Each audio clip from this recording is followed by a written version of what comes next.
Hey guys, Smitty here with my lovely bride Brandy. Do a little live stream tonight and talk about the KCBS Invitational trip that me and Harley went to,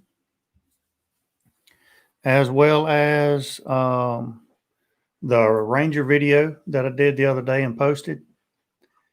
Also, we'll give you an update on the ablation procedure that I've got coming up here in a couple of days. So we'll talk about that a little bit too.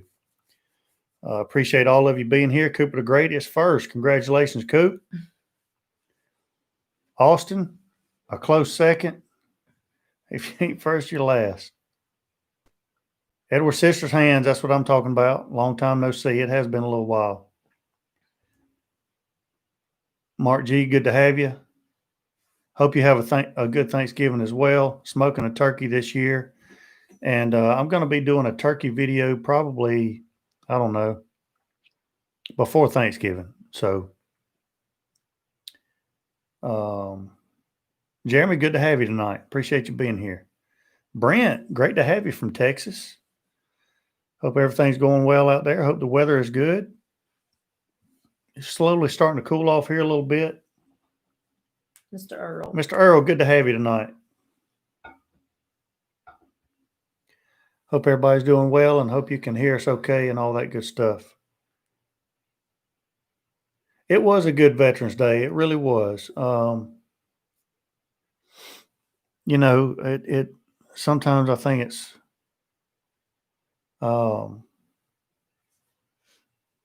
sometimes put behind a lot of other so-called holidays, but for me, it's always a special day and family and all that stuff. And Brandy's doing a Thanksgiving pie video, I hear. Wow. I like it. Austin, what would that be? But I did. I hope you guys had a good Veterans Day as well. And happy Veterans Day to you guys. So a little Iron Bean coffee tonight. It's a little chilly outside. Cotton's Tiki Bar, good to have you.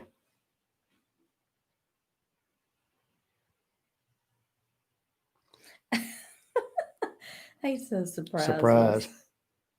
Surprises. I wasn't informed, so I could pick on Brandy. Hey, I didn't know anything about it either. Hey, Mike. 963rd. Mike, by the way, we'll talk about the comment that you made on the video, the Ranger video. We actually had a pretty good conversation about that this past weekend while we were in Kansas, and we'll talk about that a little bit too. But appreciate you guys checking out that video. If you haven't checked it out already, I did a video on the Traeger Ranger pellet grill, little portable pellet grill, but it's for it to be a portable pellet grill, it packs a big punch. I love it. And Canadian Jim, good to have you tonight. Appreciate you being here. If you guys will, just go right down below and hit that thumbs up button. We appreciate that.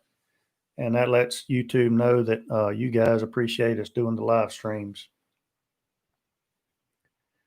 But yeah, love that little Ranger. We'll talk about that a little more.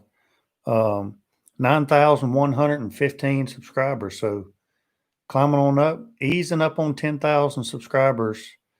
And hopefully when we hit 10,000, we'll try to do something a little special for that. Tim Nutt, great to have you. May you and your family have a blessed Thanksgiving. Turkey on Traeger pellet for the 5th year in a row, full of smoky goodness. That's awesome, Tim. Good to hear that, and I hope you and your family do the same. It should be especially during this crazy year. Hope everybody enjoys themselves and enjoys being with their family and all that.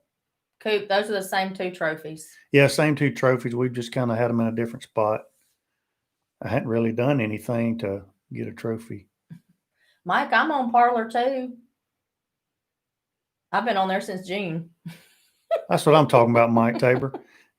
Listen, so yeah, so today I was watching Tucker Carlson, had the founder, I guess, of Parler on his show, and he was just talking about how Parler has really grown because people are leaving Twitter and that kind of thing because of all their political views and blocking people's Twitter feeds and that kind of stuff and censoring and all that stuff. So, he says Parler is a free and open place to, express whatever you want to express. And the people in Parler are the ones who decide what they can and can't hear, and not the actual creator of Parler. And so I deleted my Twitter account and got a Parler account.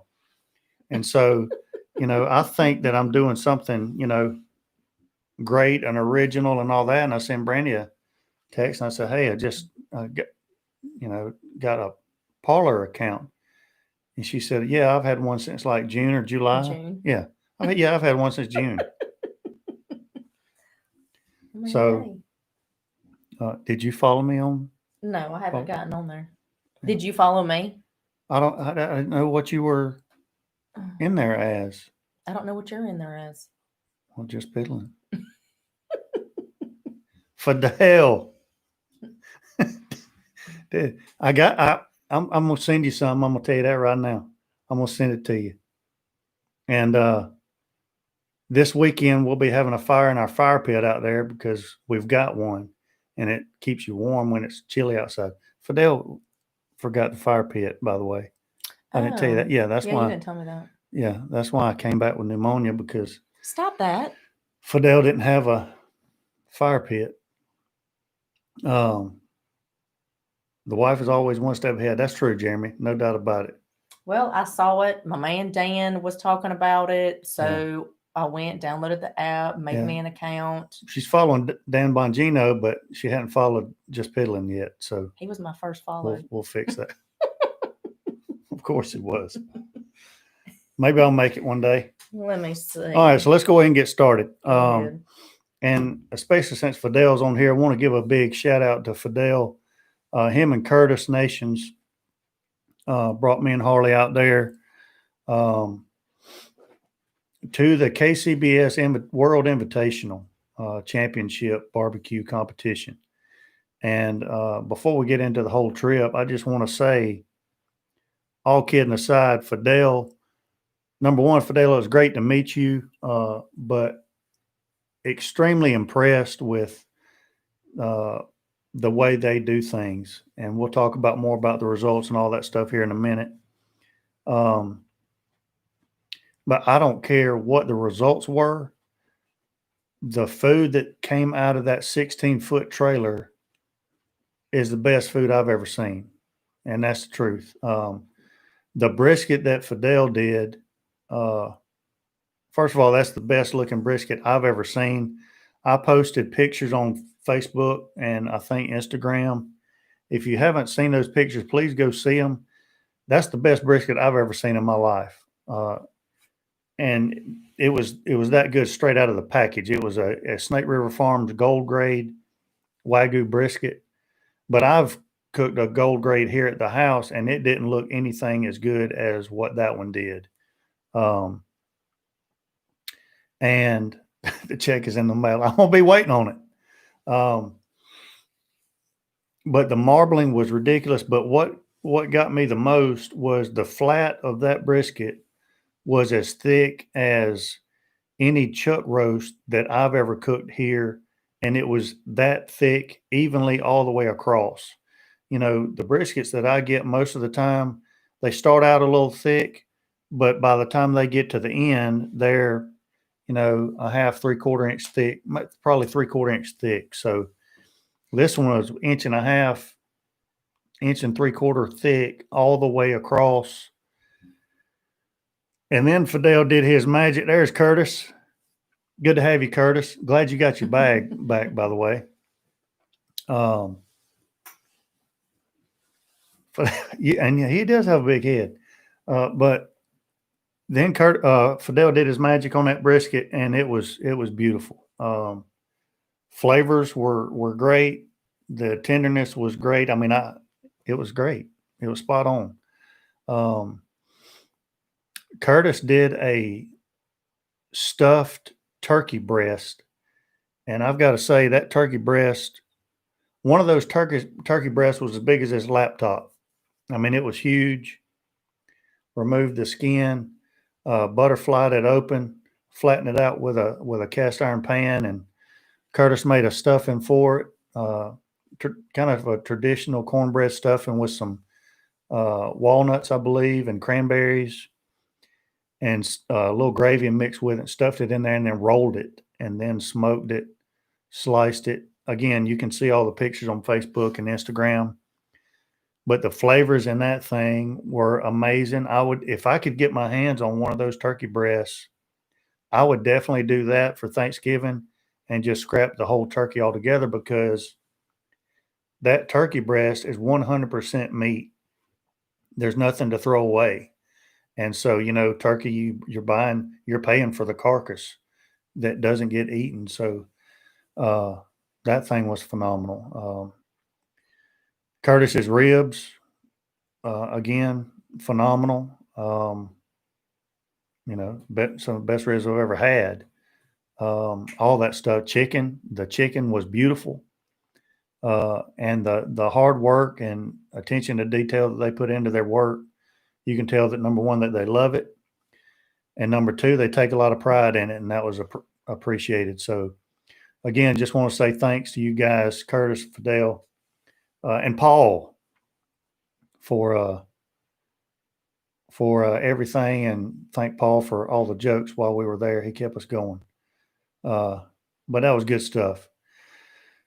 So let's get into before Hey, we Miss do Delana. that. Miss Delana, Mr. Wally, good to have you tonight. Mike, that's always. Don Tony's Garage, good to have you.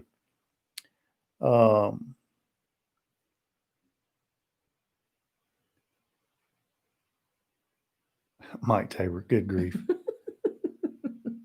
Can't take Mike anywhere. Yes, and we're definitely we got to vote in the runoffs, no doubt about it. We're about to get, instead of a runoff, it's about to be a run over if we don't get out and vote. So we're definitely going to do that. So let's talk about the competition for a minute. And I don't know if I think I did include that video of us just riding through when we were filming. I think so. If not, I'll tell you what I'm going to do. I'm going to just take all the pictures, and Curtis and Fidel, while you're on here, if you don't mind, because I haven't asked you permission to do it, but I just got a couple of videos of you guys and just pictures of the food and everything and some of the grills. If I just put together all those photos and a couple of videos and just kind of make a little Mayetta, Kansas, KCBS Invitational video and just put it out there on my channel to show everybody kind of where we were and the sights and sounds of all that stuff. It'll just be a short deal. So let me know if that's all right with you guys, and I'll put it together. But me and Harley did a video of just riding through the area of the competition, and man, some of the campers and rigs and smoker setups that some of these guys have are unreal. Some of them with the camper setups and the grills, you're talking about $100,000 plus setups. And then you've got other guys that are, doing a minimalist type thing. And really, to be honest with you, some of those guys did just as good, if not better, than some of the guys that had all the bells and whistles, So at the end of the day, it's all about the product that you put out. Can you keep pellets in the grill of Silverback in the winter? I never take mine out. Don, that's a good question. But I use my grills year round, weekly, every week of the year. So nothing's going to happen to my pellets because they're going to get used up before anything happens to them, if that makes sense. But I don't see any reason why, depending on your use, I don't see why you would have to take them out. So I don't take mine out. Don, I don't know what part of the country that you live in, but Well, he said it'll have snow on it. It'll be covered. Yeah, mine will have snow on it covered. I don't know if that means covered in snow or covered with a cover, but either way, it should be fine. So, but I don't even think twice about leaving pellets in my pellet grills.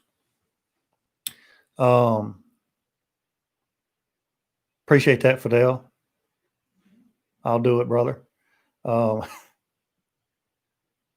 Mike, I went and followed you on Parler. Wow. Congratulations, Mike. I followed you first. Hush.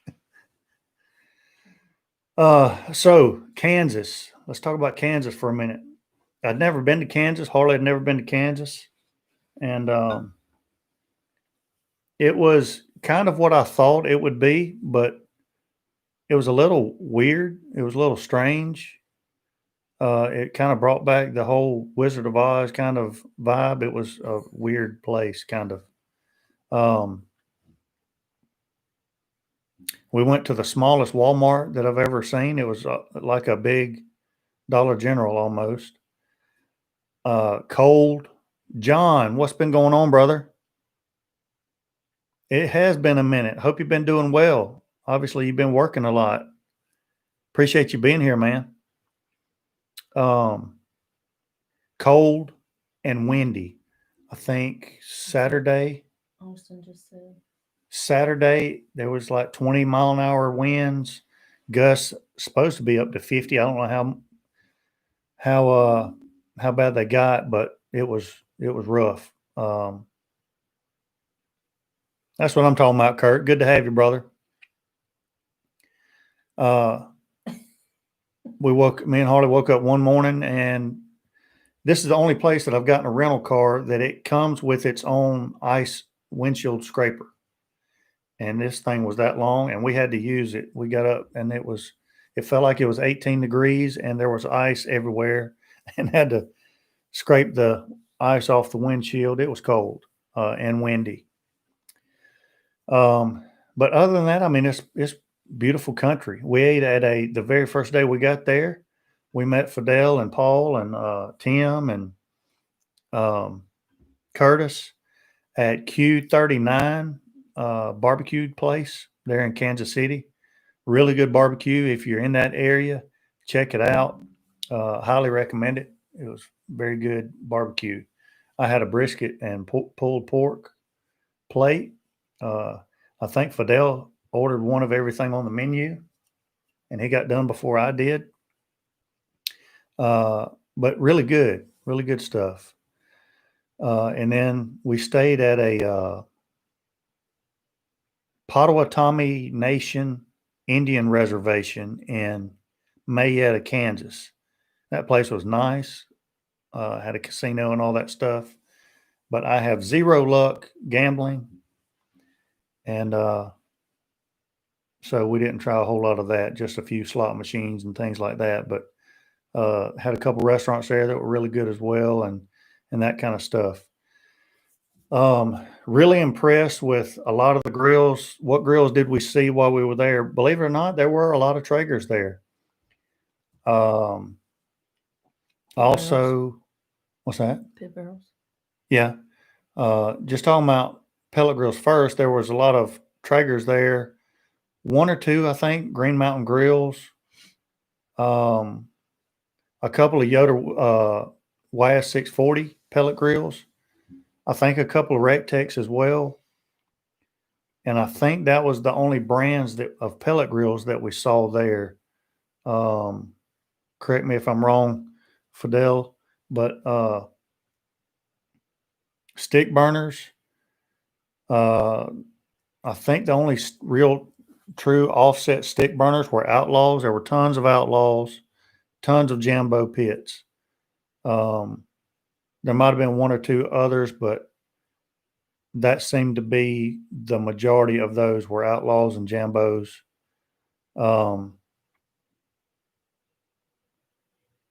and a lot of gateway, the drum smokers, a lot of those. And I think that was about it. Maybe one or two gravity feeds, but the majority really were. Brent, I think there was one that I can think of right off the top of my head.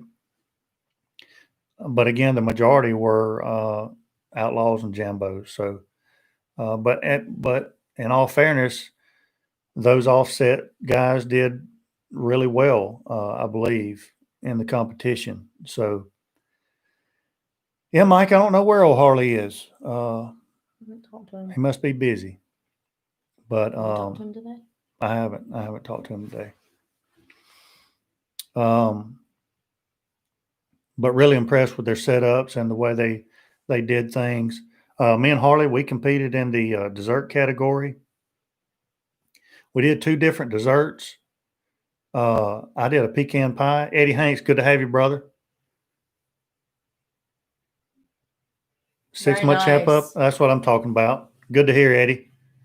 God is good, brother. I did a pecan pie like I did here at the house, and Harley did a puff pastry with some fruit filling in it. And a little bit weird, but it was a good experience because one thing that we did notice was, like here, the pecan pie that I cooked took 45 minutes, and out there in Kansas, with the temperature and maybe elevation had something to do with it too, but that pecan pie took about a half hour longer. So, and it still didn't have quite as much color as the one that I did here. Now with the pecan pie, the mistake that we made was we were worried about it getting cold because it was cold outside. And so as soon as I took it off, I put it in a Cambro.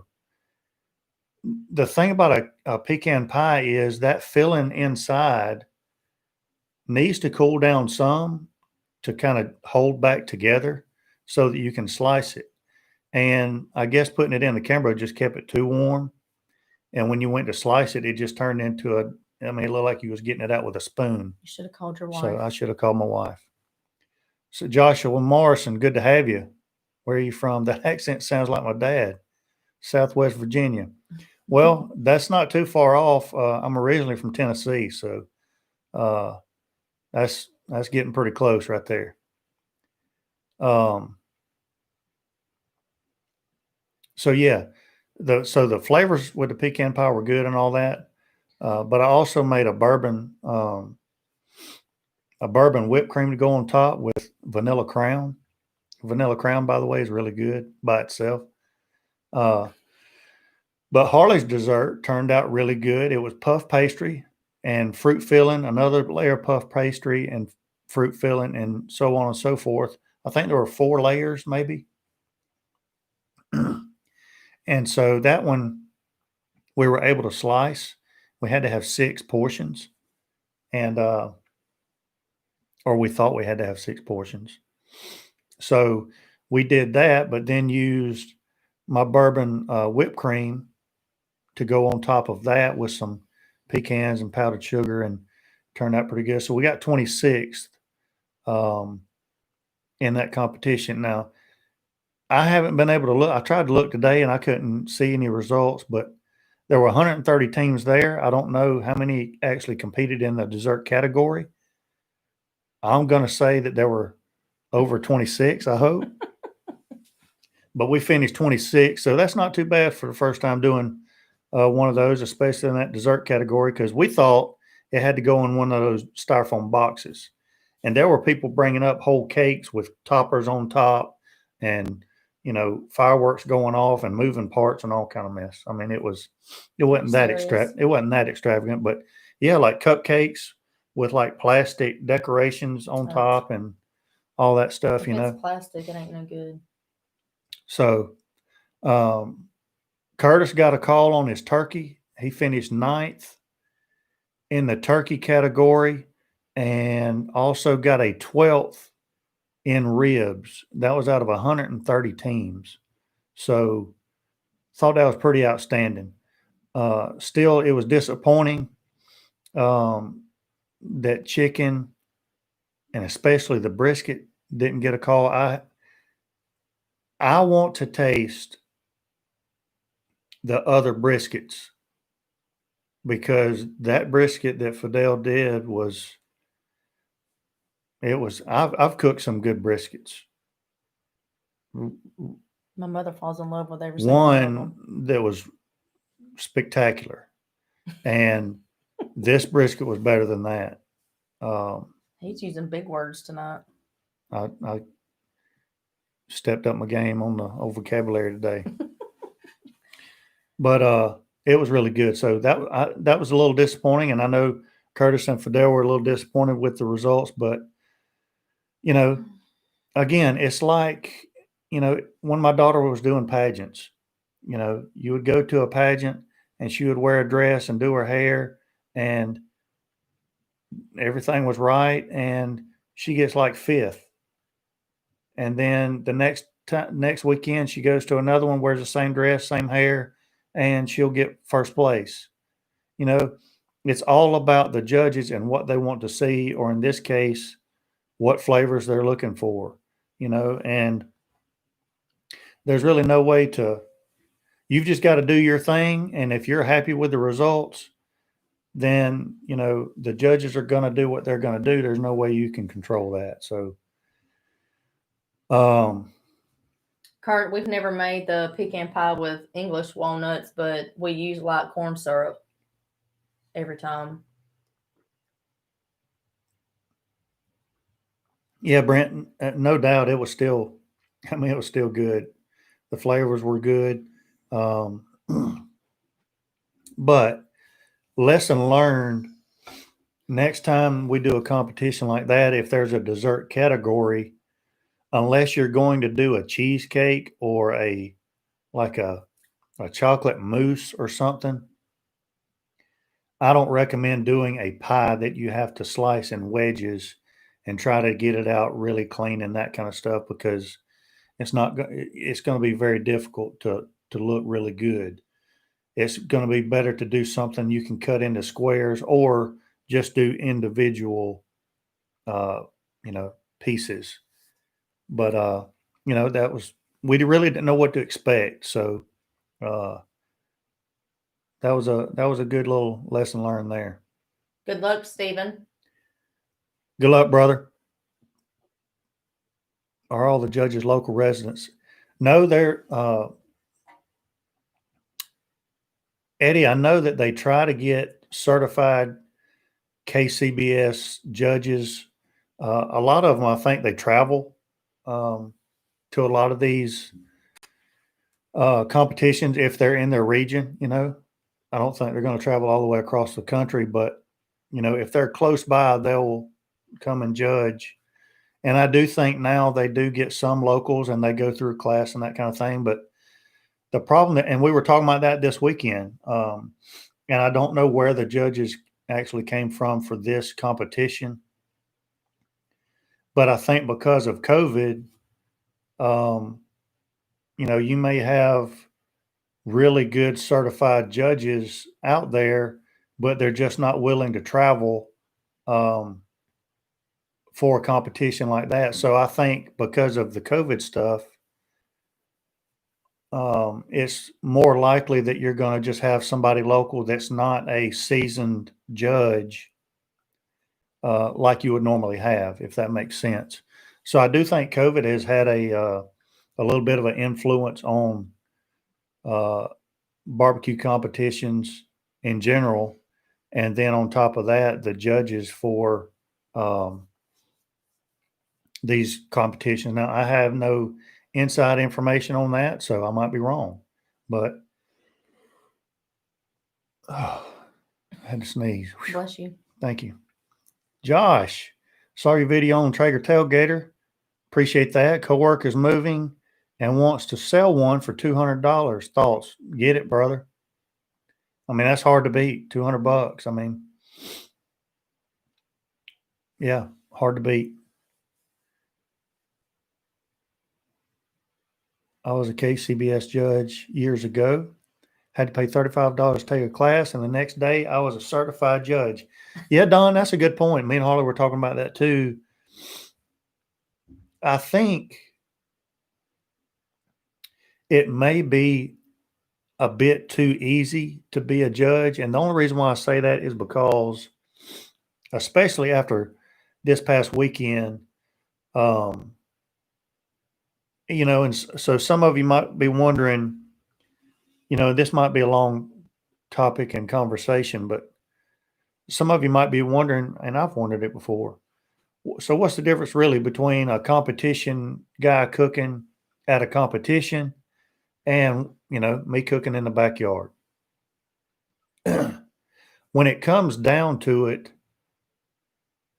once you get the prep work done and you're getting it put on, from the time that it goes on, after that, there's really not much difference. The big difference is in, number one, the quality of meat that you're getting. Number two, all of the trimming and prep work that goes into it. Number three, along with that prep work are brines, injections, mops, rubs, rub combinations, all of that. And that goes back to the comment about the judges being a little bit too easy to become a judge, is that it should be a serious deal, because these guys are spending lots of money. And granted, nobody's making them do it, and they love what they do, but that still doesn't change the fact that it takes lots of money to travel, like a lot of these teams did, and put together the quality of meat, put together all the injections, the rubs. When you've got chicken, you've got pork, you've got ribs, you've got brisket. Well, you're not going to use, most people are not going to use the same injection for chicken, pork, ribs, and brisket. I mean, those are, different types of protein. So at least 3 different injections you're going to have to put together. And then your rub combinations and all that stuff. So it's a lot of work. I mean, it's a lot of work. And, if you're doing ribs, you're not just going to do one rack of ribs. You want to do several because they're all going to turn out a little bit different. And you want to pick the best ones. So, pork butts, you're going to do 4 or 5 pork butts and pick out the best ones and that kind of stuff. So it's just a lot of work. And I would hope that is not undone by a guy that just showed up. Hey, I'd like to be a judge. And he, takes a class and, they do that kind of deal. And now you're a judge, and he may or may not have ever eaten barbecue before in his life. So, it takes a lot. And I've got a greater appreciation for that. I need to add that the training was very good and gave a sample to try and how the should be rated. Well worth the money, and I felt like I knew what I was there to do and was serious about it. And that's good, Don. And I hope every training goes that way. You know what I mean? But the main thing that I wanted to emphasize was the behind the scenes work that goes into it. The morning that the brisket went on, Fidel got there back at the cook site at 3 o'clock or 3:30 in the morning to put that on. That was a long day, long, cold, windy day at that, but they got it done. Now, and we can talk about that too a little bit. Now, we cooked on nothing but Traegers, and that's a pet peeve of mine. We talked about that this weekend too. And I instead of throwing a grill company under the bus, I'm just going to say, if I've got a Jus Piddlin grill, Jus Piddlin smoker, and I'm representing Jus Piddlin Smokers. I'm not going to go to a competition representing Jus Piddlin Smokers with a Jus Piddlin tent and all that stuff and cook on an old hickory. And then when we win something on the old hickory, take a picture with the big check and number 1 up in the air in front of a Jus Piddlin smoker. And a lot of grill companies do that. I don't feel right doing that. I think it's wrong. I think it's misleading. I think it's BS, to be honest with you.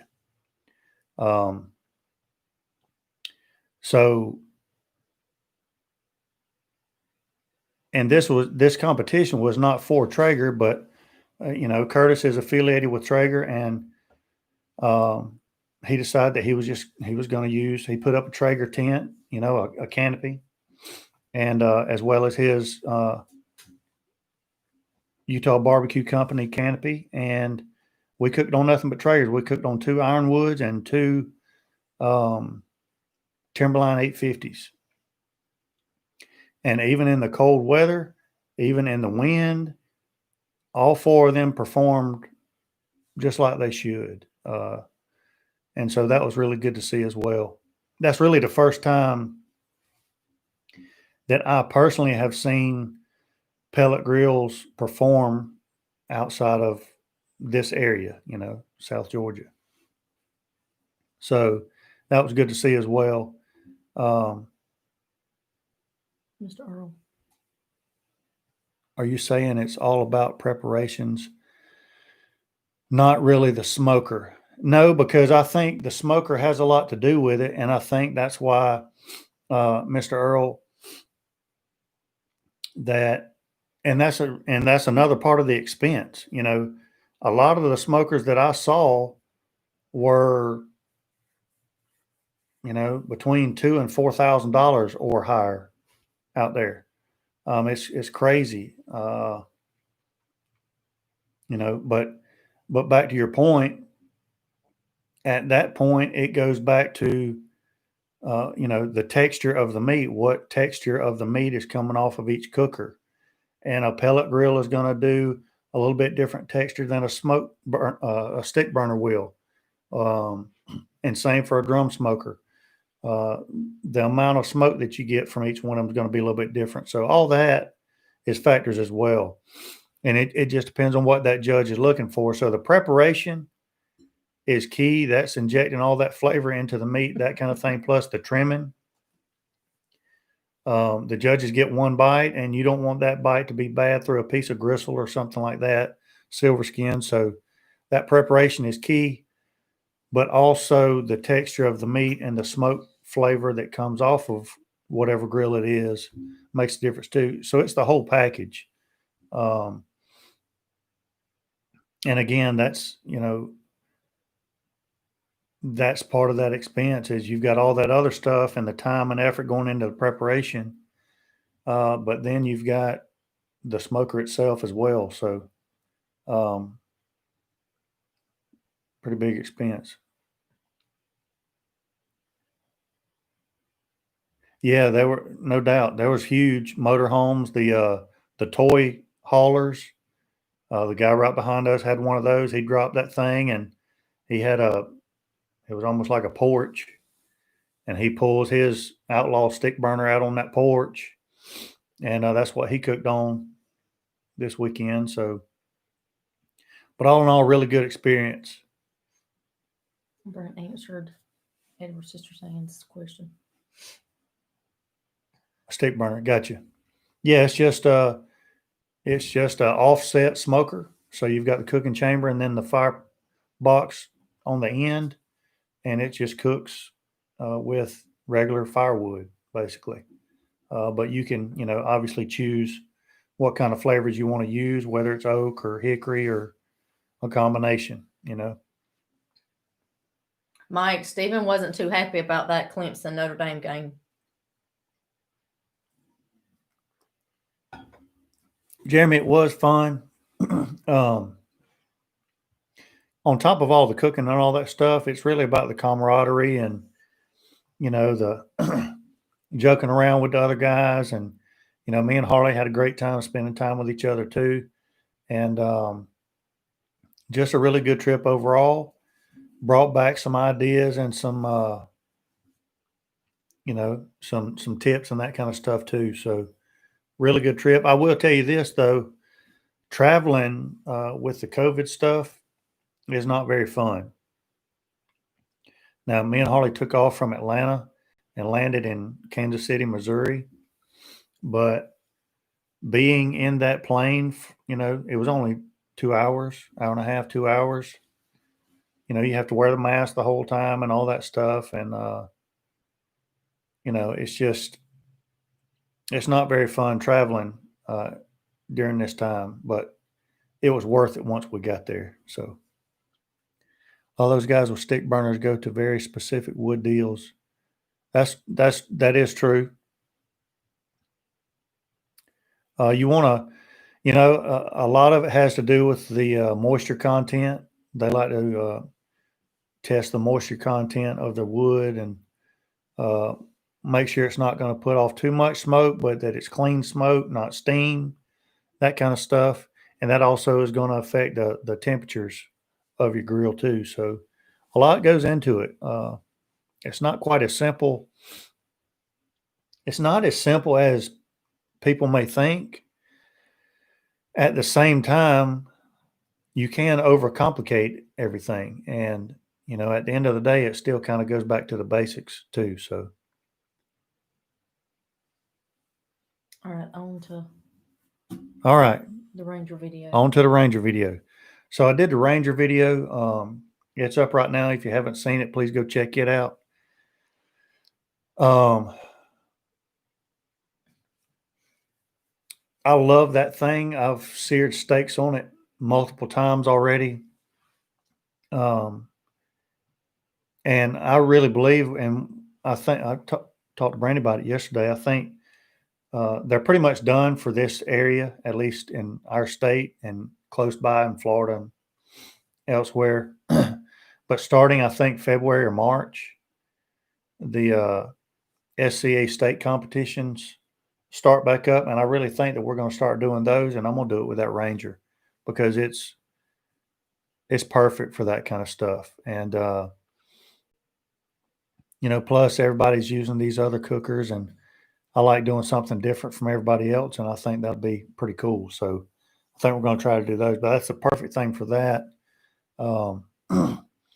Camping, tailgating, you really can't beat it. I mean, I've got another Traeger Tailgater out there, and I like it.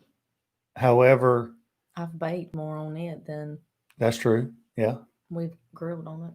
Yeah. But I just like the simplicity of that Ranger better. You don't have to mess with those aggravating legs on the Tailgater. And it just cooks really good. It gets up to about 460, 465 degrees. And I just love it. It comes with a cast iron griddle, so you can grill on it. I've got 2 sets of grill grates that I've put together, and it fits perfectly on there. And love it.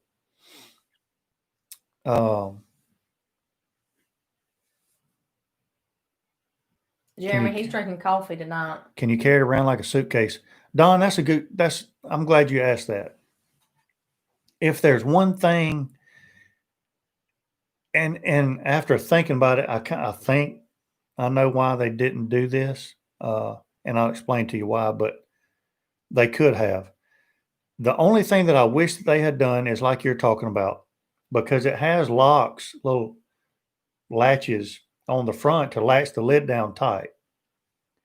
And just like it looks, it reminds me of a suitcase. So if they had put a handle on it in the front, for example, and the handle for the lid, I don't think would work right. Mm-mm. You want the handle on the base, but just like a suitcase handle almost, where you could pick it up and just tote it like a briefcase, right? But they didn't do that. So you've got to pick it up from both sides. Now, with that being said, I will say it is bigger and heavier than I thought it would be. And that's a good thing. I was scared that it was going to be some flimsy little, tin box, and it's not. It is very sturdy, very robust. It is built really well, and it's heavy to be the size that it is. There's not much difference weight wise between that and the Tailgater, to be honest. Um, but if you'll notice in the video, when I lift the lid up and I show you the hopper lid, it doesn't latch down, it just closes. And so I think what would happen if they did that is when you picked it up, all your pellets would dump out into the inside of the grill and you're going to have a mess.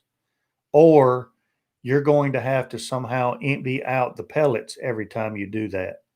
And that would be a pain. So that's probably why they didn't do it. The only solution to that would be to add another latch, just like they've got on the front. Add one of those latches on the hopper. So that latches the hopper down, and then you can pick it up like a suitcase and it's not going to come open. But I don't have an engineering degree, so they're not going to listen to Jus Piddlin Barbecue. But that's really the only thing that I saw that I would possibly change is some type of carrying handle, carrying device, something like that. Yeah. Would a shoulder clod fit on that Ranger? Brent, I don't think so, because the shoulder clods that I have seen are pretty big. I will say a pork butt. I would say an 8-pound pork butt bone in would probably fit on there. I might go with a 6-pound pork butt just to make sure. There's a difference between fitting on there and then fitting on there and being in the restrictions of the drip pan, so it's not dripping inside the grill, if you know what I mean. So safely, I would say a 6-pound bone-in pork butt would fit on there pretty nicely. Chuck roast easily. A couple of fryer chickens easily, probably 4 ribeye steaks easily. So,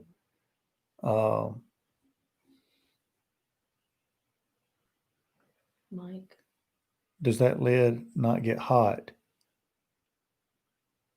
Yes, it does get hot. Now, I was leaning on it because I had just started it up, but, and if you'll notice in the video, I talk about the latch on the right-hand side, the front of that grill, that latch and the lid does get really hot. So you need to, and I say it in the video, be aware of that and just make sure if you're camping, especially with kids, tailgating, that they're not going to be around it to, fall up against it or lean up against it or something like that, because it does get really hot. No doubt about it.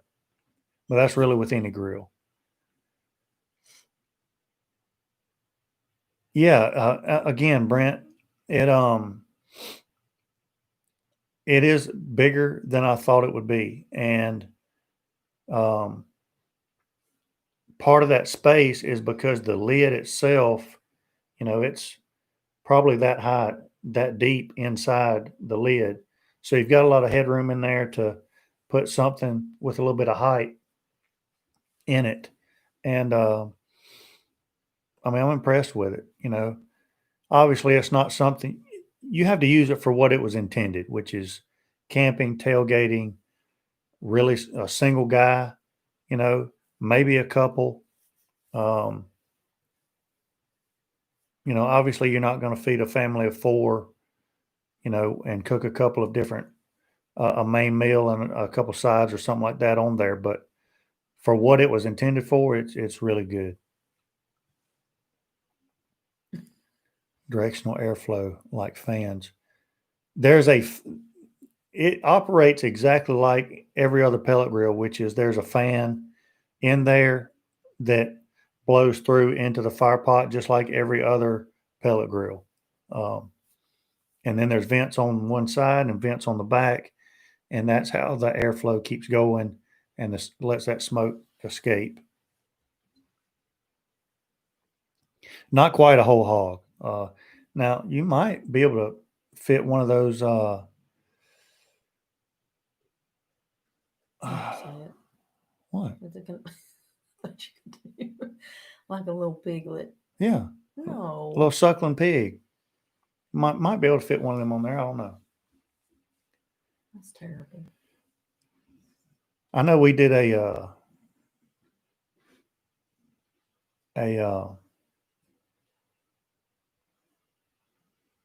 what you call it?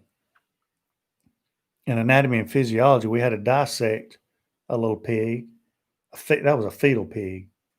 That would have fit on there. Yeah. I don't want to hear about that. So anyway, I love it.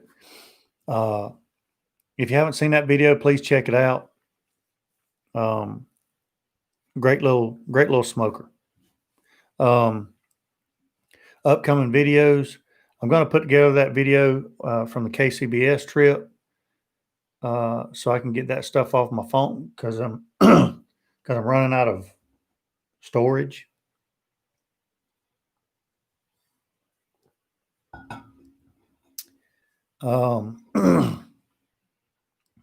And then probably upcoming turkey video. That'll be. But what's going to kind of hold all that next stuff week. up is Friday, day after tomorrow. I'm having that second ablation done for the AFib stuff. So I got to be there in Savannah at 8 o'clock in the morning, and procedure's supposed to be at 10:30 in the morning. I think it's supposed to last a couple hours. And then I have to spend the night overnight, and then I come home the next day. So that's this Friday. So it depends on recovery time. I think, after a couple of days, I was moving around pretty good the last time. So Maybe early next week you can do a video. yeah, hopefully won't put me down too much. The biggest thing that I'm dreading, at least last time anyway, was my back that had nothing to do with the procedure and my throat. And the throat, because they put that tube down your throat, and I'm not very flexible, and I don't know how much they could tilt my head back, but it's like they jammed that hose down my throat and it was just raw. And then also, if the procedure takes 3 hours, after I wake up, I still have to lay flat as flat can be for another hour and a half. And, I've had back surgery before, and just laying there for 4.5 hours flat on a table, surface, and you can't move. You can't move your legs. Something about they don't want blood clots or something. Man, my back that was the worst part, my back and my throat. So that's really kind of the part I dread the most.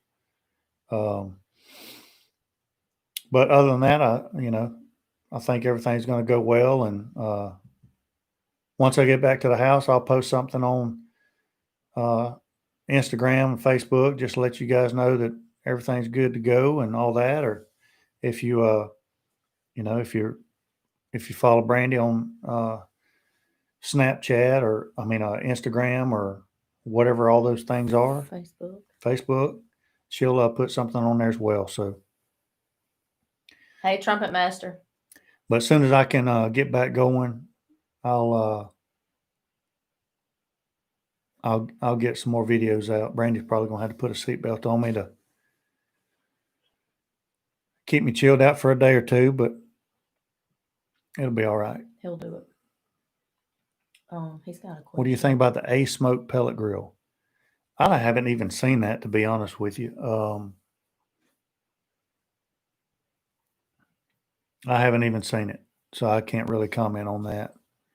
A lot of new products have come out lately, but I haven't really paid that much attention to them.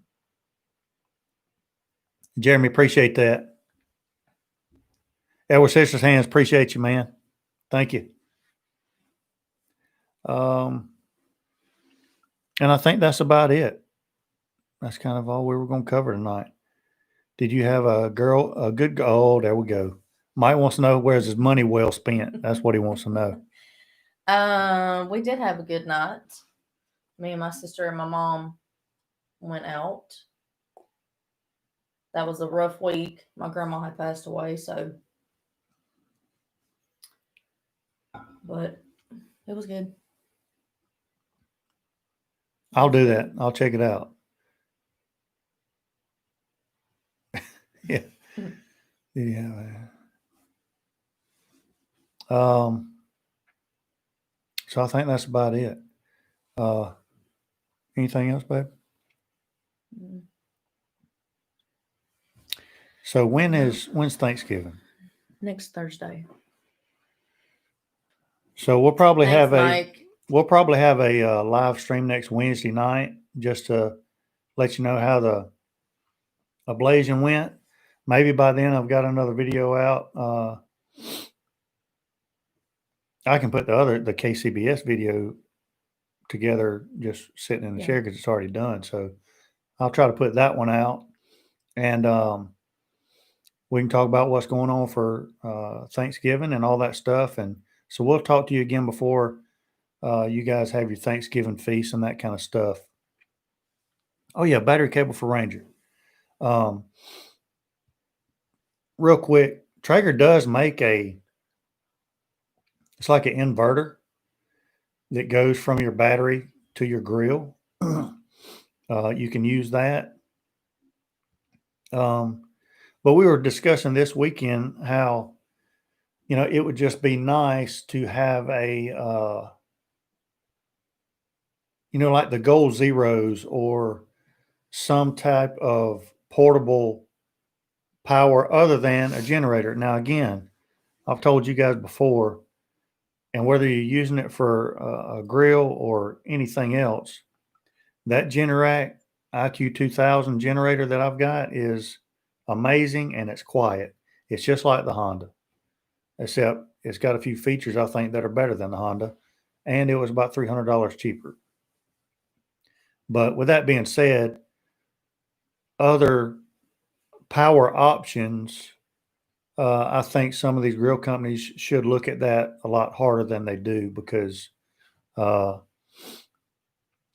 would be a big help. And I think it would, I think some people shy away from pellet grills because of that struggle that they have with always having to have a power source. So Generac made there in Wisconsin. Well, I'm telling you, I'm very impressed with that thing. And we have run it through its paces, and I love that thing. Highly, highly recommend that. Absolutely.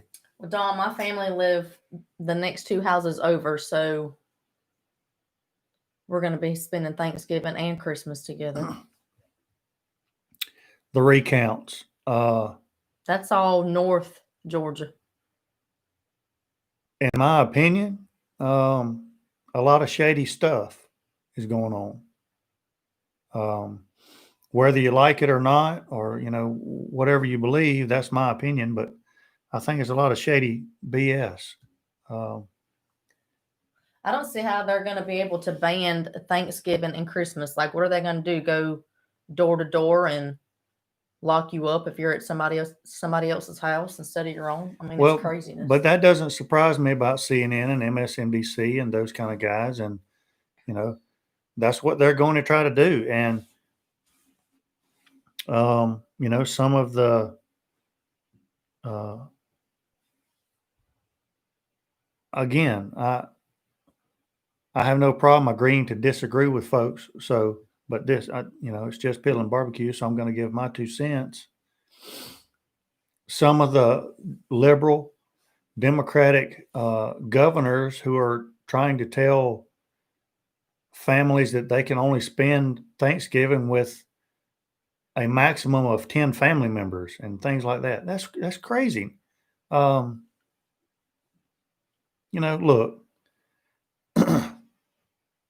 and I know some of you guys are religious mask wearers. I wear my mask to one place, and that's to work because I have to. Otherwise, we really don't wear masks anywhere. And a lot of people around here don't. I barely wear it at school. And the funny thing is, well, masks work. They do this, they do that. Well, most of the people that I know that have had the virus were religious mask wearers. So how did that happen? I just, sometimes I look around and there's people everywhere and I look at them and they're wearing masks and they're having to adjust them and they're, you know, what planet am I on? What planet am I on? I saw a good thing on Instagram the other day. A friend of ours posted, and it was dead on the money. And I'm gonna leave y'all with this. It's you have to wear masks because the coronavirus will kill you.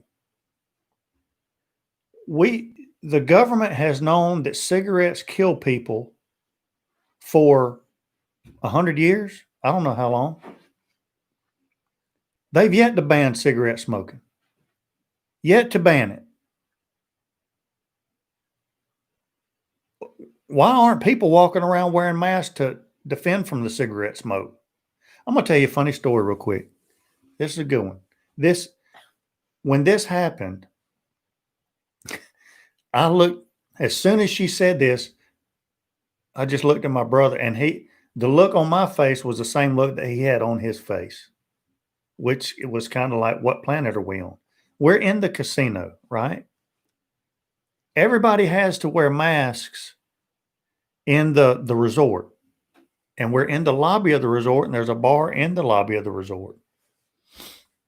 Now, everybody has to wear masks for the coronavirus, but this is the only place that I have been into in 30 years where people are openly smoking cigarettes inside the building.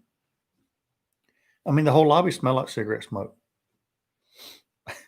But so they've got a smoking area inside the lobby, inside the bar. And the only barrier is one of those, what do you call them things? There's like at a movie theater. Like in a movie theater, the little pull out stretch band thing. That was the divider between the smokers and non-smokers. Now, how that prevents the smoke from going over, I don't know. Or under. But that was the divider for the smokers and non-smokers. And so the bar area got a little crowded. And so we all ordered drinks and had drinks, and we're standing there conversing, right?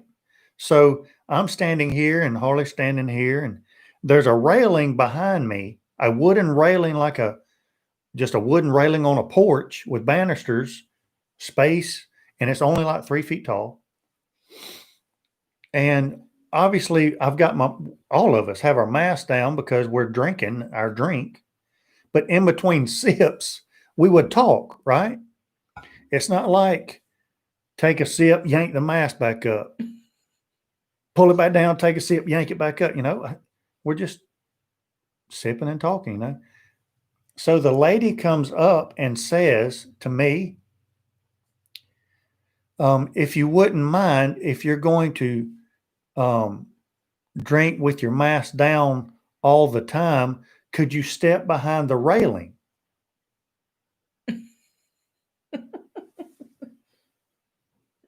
So if I'm on the other side of the railing, I can have my mask off?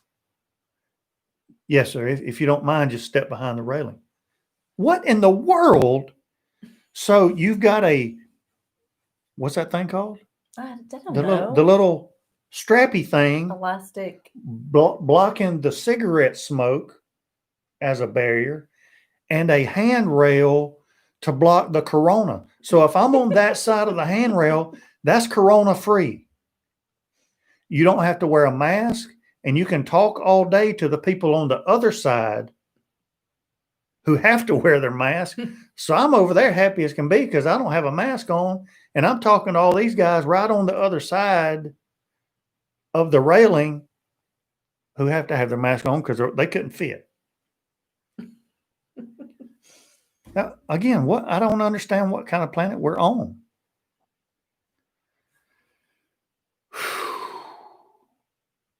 I feel better now that I got that out. I mean, really, shouldn't we just think about what we're saying for a minute? I mean, does that really make sense?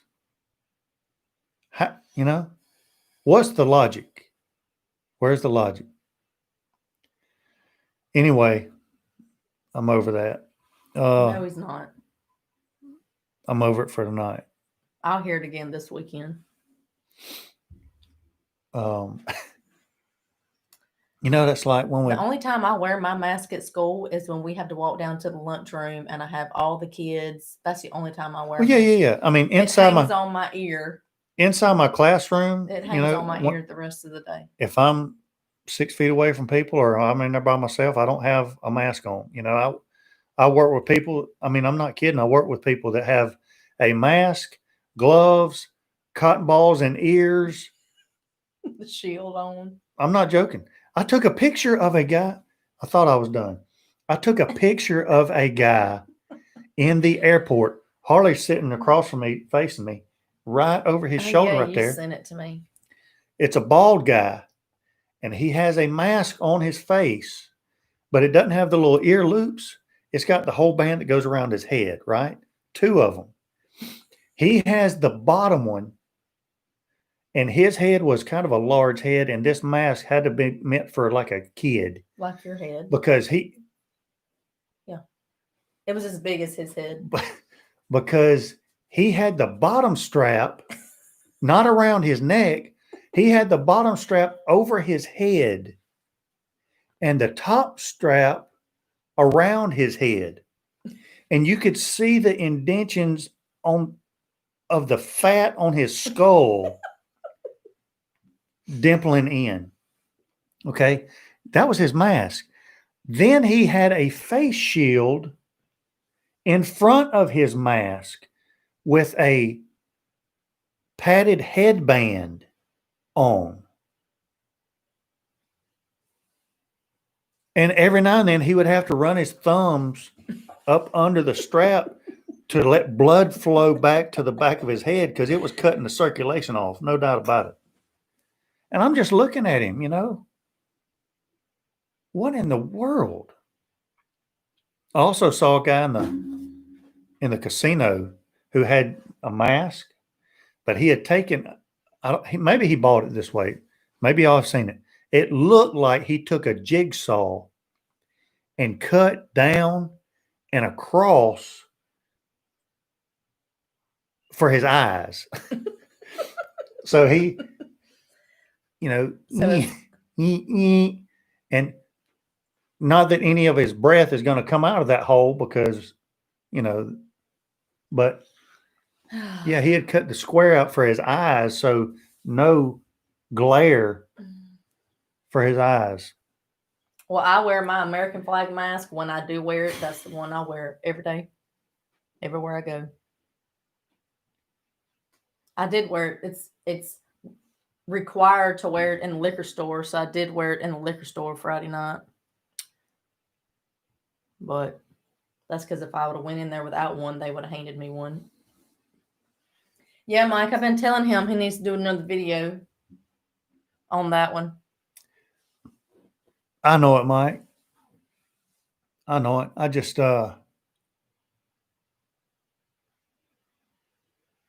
my fear is that I'm going to get too carried away with it. Because once I get rolling and I say what I really want to say about all the stuff that's going on, it's not going to be politically correct at all. It's going to be true, but people don't want to hear true. They just want to hear politically correct, even if it's not true.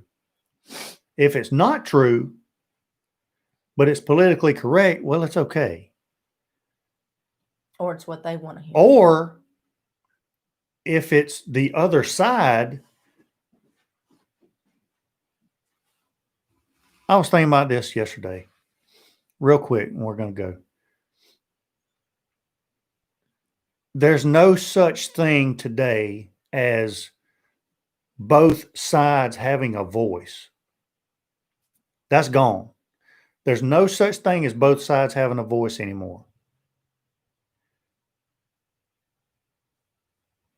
People on the left can say whatever they want to say, true or untrue, and you've just got to take it. You better sit there and just take it. Not only say, but do. Destroy, burn, loot, whatever. Beat, punch, whatever. You're just supposed to take it. Because, well, that's just a lot of anger that's been built up over the years, and now it's just time to let it out, and you just got to sit there and take it. Even if it's untrue, well, I mean, it could be true or whatever, you know. Conservatives, not only can you not say things that are untrue, which you shouldn't, you can't say things that are true just because people don't like it. It's true, but they don't like that it's true, so you can't say it.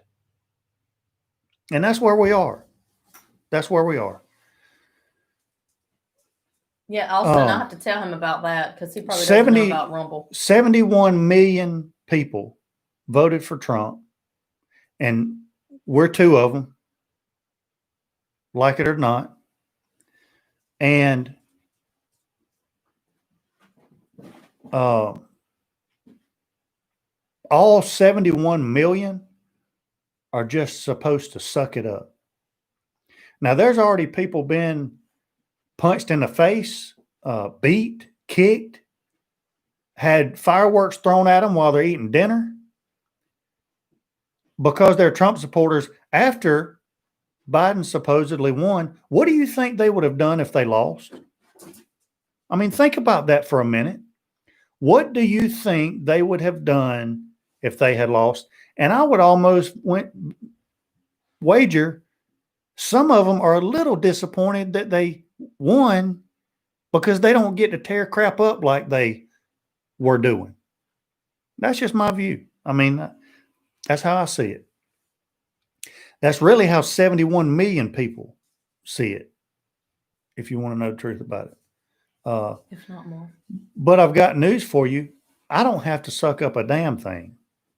And I'm not, no, sorry, not doing it.